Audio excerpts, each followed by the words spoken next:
Why do my volleyball reed blocks deflect out of bounds? Imagine you're watching a volleyball game and suddenly see the ball fly out of bounds after a block. You might wonder why that happens so often. Well, it all comes down to how the block is executed and the details behind reed blocking.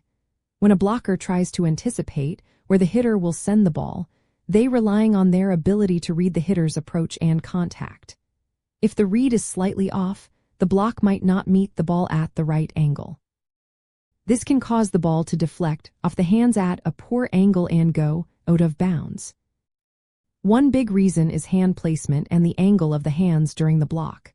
The fingers should be spread wide, and the palms angled slightly downward. This helps direct the ball downward into the opponent's court. If the hands are flat or angled upward, the ball tends to pop up and out of bounds instead of back into play.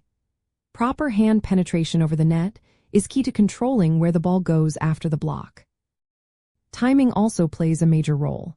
If the blocker's timing is off or the read is late, they might not meet the ball at its highest point.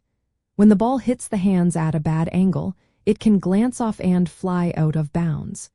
Good timing means watching the hitter's approach carefully and jumping at the right moment to meet the ball at its peak. Footwork and positioning are equally important. If the blocker is out of position or can't move quickly enough to get into the right spot, the block won't be as effective. Moving fast and getting into the correct position helps the blocker meet the ball cleanly and direct it downward. Penetration over the net is another factor. The best blockers reach as far over the net as rules allow to cut off the hitter's angles. Without enough penetration, the ball might hit the hands but still have enough space to go out of bounds. In reed blocking, players need to combine sharp work to identify the hitter's intentions with disciplined footwork and hand positioning. Communicating with teammates and maintaining proper spacing also helps create a solid block. Practicing drills that focus on timing, and footwork can improve a blocker's ability to read and react.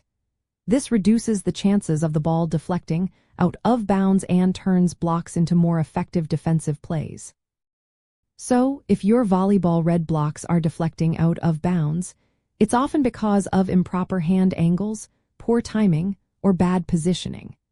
Improving hand placement to direct the ball downward, working on quick and precise footwork, and sharpening your ability to read the hitter's attack are the best ways to keep the ball in play and make your blocks more successful.